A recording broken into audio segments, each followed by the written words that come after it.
quantum, in your definition would be of wholeness. It's kind of Right. That's where It's like takes in all the forces of creation of whatever you're dealing with. I mean, if it's quantum physics, it's all the things that are in physics.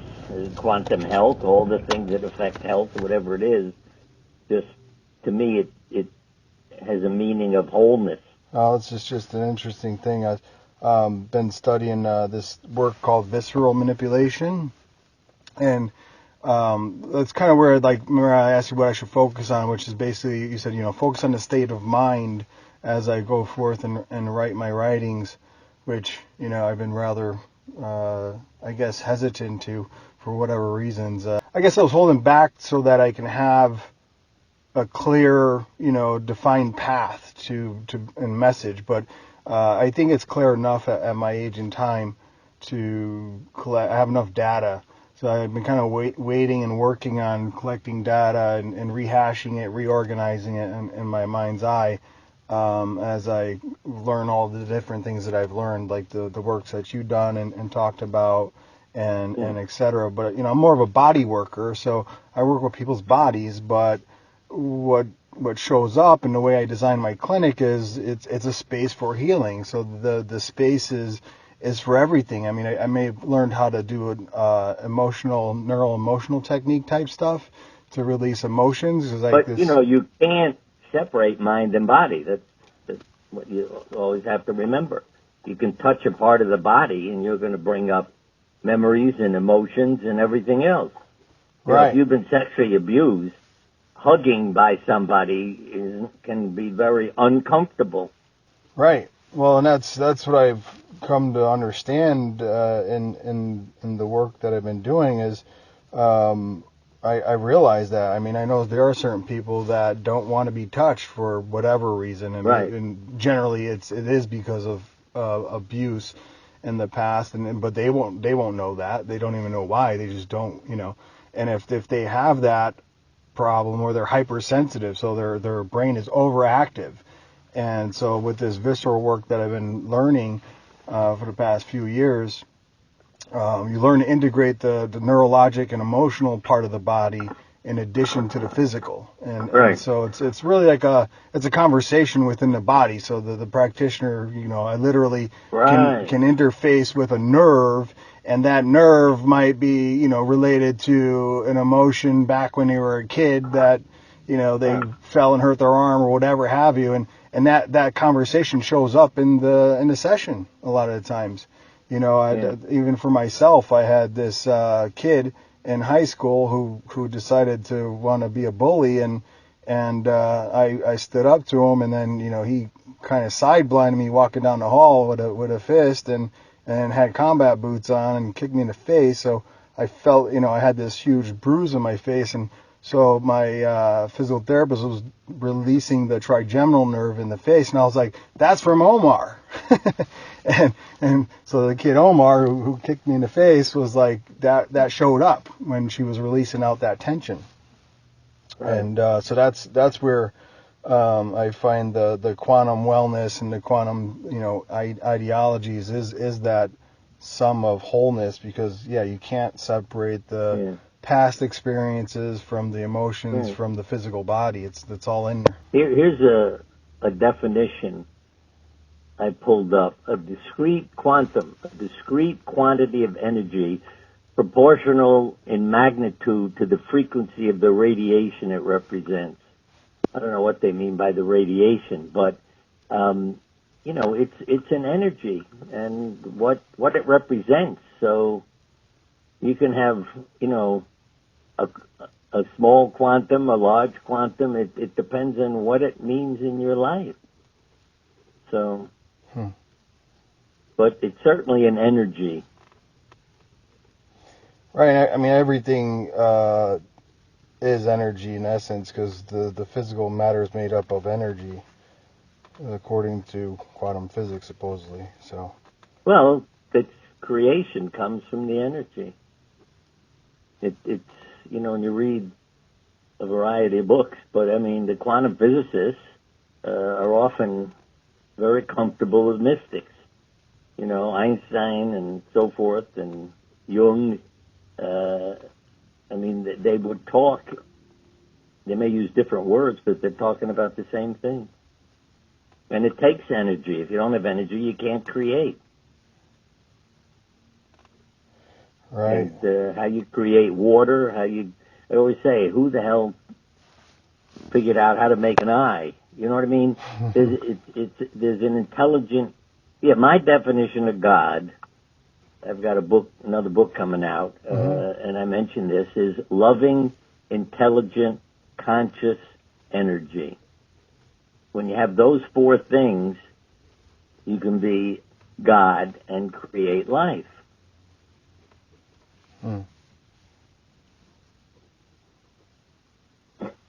Yeah, and intelligence, and consciousness and energy. Yeah, Right. what you've done a great job on this earth of focusing on the energy of love, because it certainly is the highest vibration, and that's like how I met you. You had the love group, and I was telling a psychologist about the experience I had when I came to see you, and he goes, "That sounds like Bernie. He's all about the love, and because and that's what's most important in life. That's what makes life. Yeah, And it's good for everybody. yeah, that's And, awesome. and into relationships. And I got a kick out of USA Today when they had an article, I think 2 days ago, about how people who have a dog are healthier and live longer. So, it's not an accident. It's all about relationships. And that's what love is about. And dogs I have clients who have dogs. I got to get one, but we had one. He passed away, but the they have a picture frame of a picture of their dog, and it says, "This is what unconditional love looks like." And That's right. and I was Well, I resent something. I think in 1995, Ann Landers had in her column something from a church bulletin. It starts out, if you can start the day without caffeine, get going without pep pills, resist complaining and boring people with your troubles, not to get a friend better than a poor friend. It goes on and on and on. uh-huh. Face the world without lies and deceit. And at the end it says, if you can, then you're almost as good as your dog. And, whenever I would read that list, I would say, now seriously, listen to this, folks, and think about it. And then I'd end with, you're almost as good as your dog, and everybody laugh and realize, I was teasing them. But the list is quite significant. I mean, it was real meaningful, not treat a rich friend better than a poor friend, and all that stuff, just basic stuff. And when you can do that, you live a longer, healthier life, and you enjoy it. And I often say to people, if you don't know what to do, ask yourself, what would Lassie do? Because we're all, you see, a lot of authors have written in this way, that act and behave as if you're the person you want to become. And then you rehearse and practice. Because literally, you see, you talk about quantum. If you're in a comedy, it's good for your health on Broadway. If you're in a tragedy, you're far more likely to get sick during the winter than the person in the comedy play. Because you're changing your internal chemistry when you're acting depressed, violent, whatever. Yeah, if you're a And good those things actor, have that been done. is. Yeah, and even if you're just acting, this student drew blood from actors, and he saw the difference it made if they were acting in a loving way and acting, in a violent way. Mm-hmm. In my life, whatever happens, I reinterpret it as whatever's positive I could pull out. I mean, I don't try to, just like when you Well, said, you can call it a labor pain. Doesn't have to be, a positive. You can turn it into a labor pain, which makes it positive. You're giving birth to yourself. And sometimes, well, women will tell you, yeah, it hurts, but it's worthwhile. right. So, yeah, and as I say, you're creating your future unconsciously. I loved Elizabeth Kubler-Ross, who was always saying there are no coincidences. And that's what Jung was saying, that the future is unconsciously prepared long in advance. And that's why, he said, that's why, what was it? So, in advance, and so, can be interpreted by clairvoyance.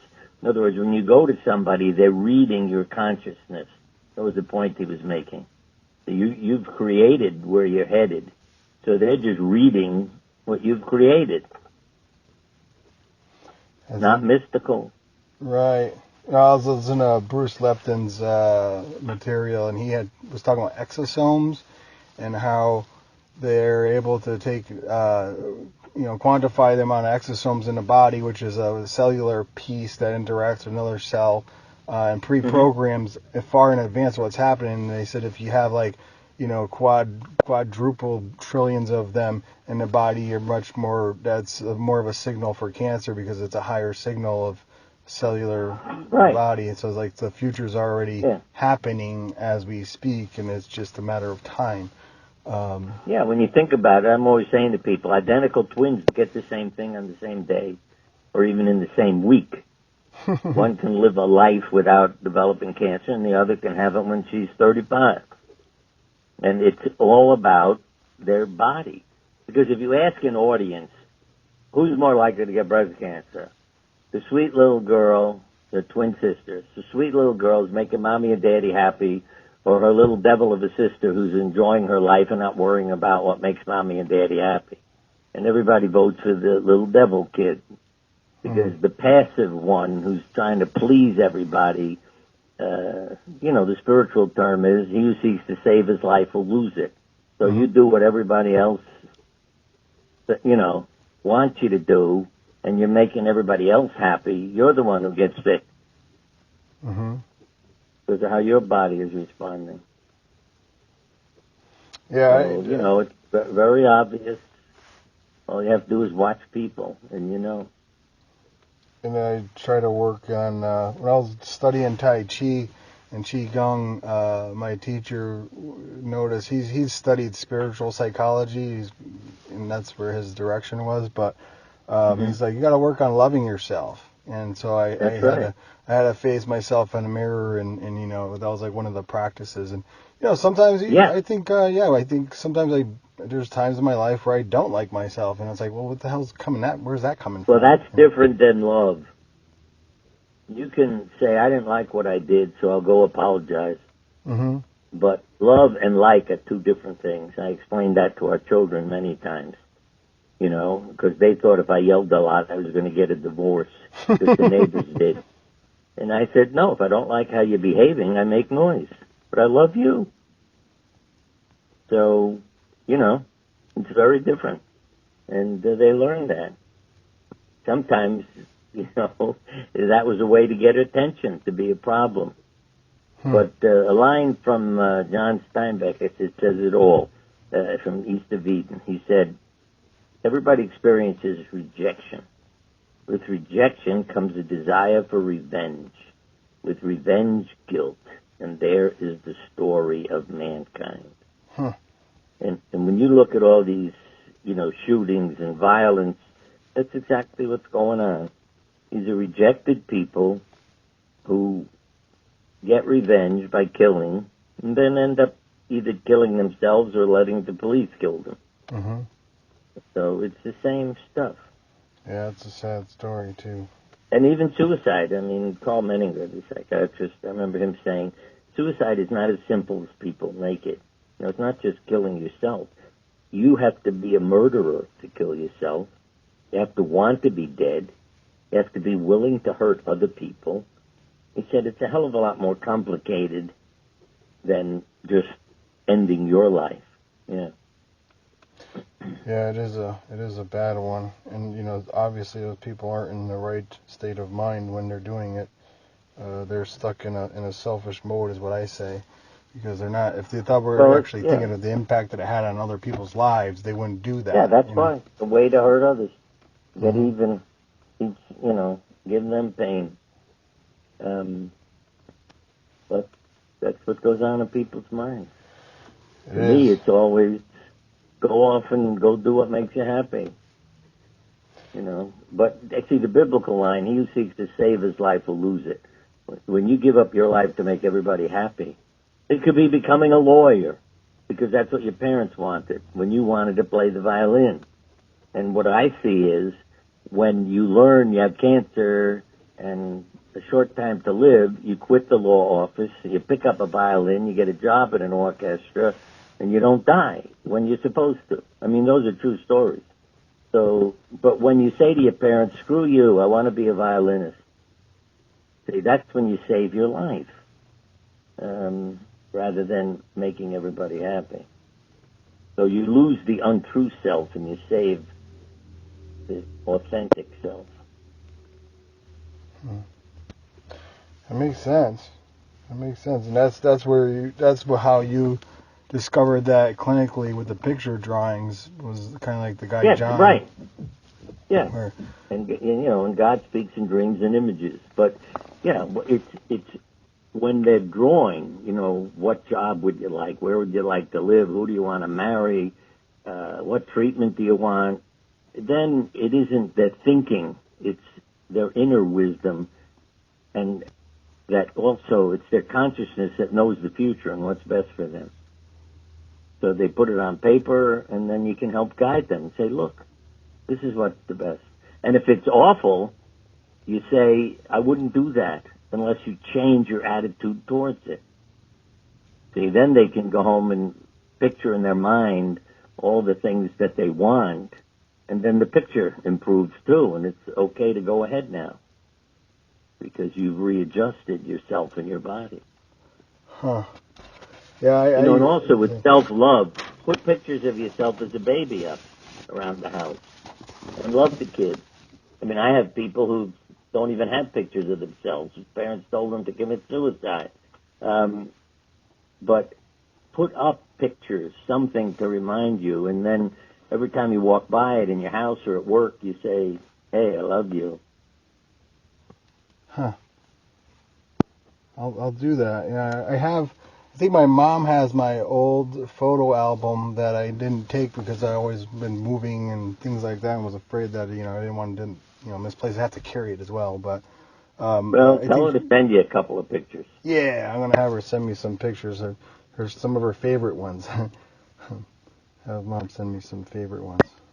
I'm going back home for Christmas, so I'll be out there December 18th to the 28th. So Out where? Out where you are, out in Connecticut. Oh, all right. Yeah. Okay. So with the family. So maybe I'll give you a call. I don't know if you're having any of those sessions or anything like that out there. It'd be nice to see you. I haven't seen you in a long time. All right. Yeah, we have only one meeting a month now. I don't know whether we'll increase it again, but because in the winter, last winter, the population dropped off because it's so hard for them to travel and come, and right. So we'll see what happens. Yeah. Okay. Yeah, I don't know what day that is that you have that meeting there, but it's on the first Tuesday. No, the second Tuesday of every month. Second Tuesday, yeah, probably in the afternoon, early afternoon. That's awesome that you have that. It's awesome you still have that. It's really great. Oh God, yeah, we've been doing it for I don't know, maybe 30 or more years. Wow. Yeah. But it's good for me too. It's therapy for everybody. Yeah. I feel better on the way home. Yeah. I'm gonna do that. I have a new clinic that I moved into, which has a larger space for a group meeting. They actually have meditation groups with some guy that knows Joe Dispenza, and he uses Joe Dispenza's work for meditation. Oh, yeah. Mm-hmm. So they do that every 2 weeks. The second and fourth Wednesday of the month or something like that. And so I might incorporate on a Thursdays or something like that, one of the days, so that just to give people information, knowledge, and then also maybe bring them through a guided energy thing. I've been using Mantak Chia's work, which is more of a Taoist philosophy, and he teaches people to picture a violet light first, because he says the whole universe is connected via violet light, which is light you can't see. And well, that's the spiritual. That's red and blue.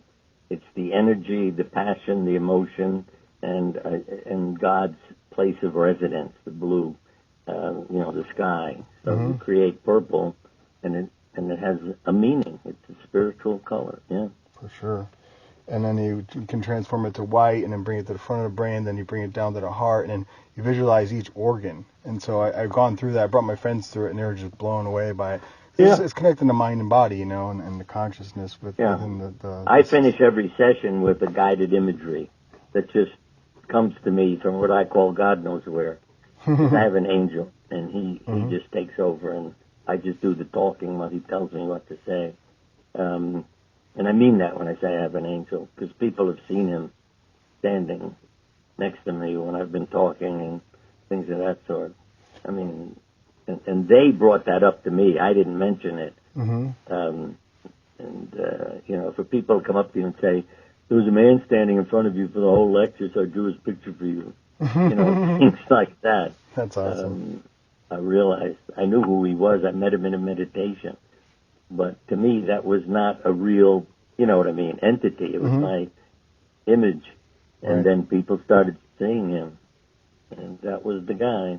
Yeah. No, I definitely have, like I was telling you about when I saw my grandmother's spirit, great-grandmother's spirit, move on to the next world. And I asked, I spent a lot of time in Catholicism, but I asked one of my spiritual advisor, he said, well, you need to ask your angel what their name is. And so I was praying and meditated on it, and it came up, and her name is Shyla. And it's just, I don't know where that name came from, but that's just what came to me. So that's the spirit name that I think is my guardian angel. Well, my friend is George. George, that's right. And that didn't impress me very much. He's probably laughing right now. Well, I thought, when we met and I said, what's your name? I'd hear Jesus or Moses or Abraham or, somebody with a reputation, not George. Oh. But you see, again, what's weird and interesting, one day I was in Stop and Shop having fun with people, and somebody said, oh, Dr. Siegel. I said, excuse me, I said, don't call my name out when I'm acting like a 5-year-old. I said, give me another name. And she immediately said, okay, George. And that's the kind of stuff that blows my mind. I bet. When you think of how many names there are in the world for men, and she picks George. George. That's awesome. Yeah. Well, keeps me believing. Oh, for sure. Well, you're definitely doing good work here on Earth, so I appreciate it. And well, I keep trying to. What I call it living the sermon. That you don't tell people what to do, you live what you think they should do. And, then you understand what they're going through and everything else. Yeah, life certainly is can be a challenge, So it's we're all in it together, though. See, this is why. I mean, the thing is, we could go on forever, but when I say to God, "Why don't you make a perfect world?" His response is, "A perfect world is not creation; it's a magic trick. You're here to live and learn." And I've learned from my visits to heaven, when everybody loves everybody else, it's ridiculous. The point I always make is, if you drove up to a corner and somebody else got there at the same time, and you waved to them, go ahead, and they waved back, no, you go ahead. And you say, no, go ahead. No, you go ahead. You end up sitting there, and nobody goes. And that's what heaven's like. Everybody's loving everybody, so nothing really gets done or happens. That's funny. And and it's not, and it doesn't have meaning. It's just life that way. But here, if somebody says, "No, you go ahead," then you say, "Thank you. That was really nice." Yeah. Yeah. Well, it's certainly an interesting world, and I don't know if the times. I'm not a subscriber to news because most of it's bad. So I don't think it's good for. In fact, most of my clients that had heart conditions when I was doing home care, they all had heart conditions and they were all watching the news. And I says, well, there's a relationship there. I said, if you watch this, Yeah. a comedy or music. Yeah. Yeah, I was like, you need to change the station. Yeah, and that changes your body chemistry. That's just what I was saying. Yeah. You know, this student who drew the blood from people when he gave them roles to play, a comedy, a tragedy, and the blood tests were all altered by the acting they were doing. You know, that impressed his professor because it wasn't their life. They're just reading a script. Mm-hmm. Yeah. Yeah, and real actors can actually step into that feeling, and that's not a good feeling. It's not. Oh, yeah, It's not a good it's chemistry. dangerous Yeah. even to be acting that way, right? Yeah, I that's say if bad. you're in a musical or comedy or something, it's good for you. Yeah, That's why, acting is believing. I call sometimes life a tragic comedy. Is whatever tragedies occur, I just shift it Yep. into a comedy, so that Yeah. it's not as That's a impactful. good definition.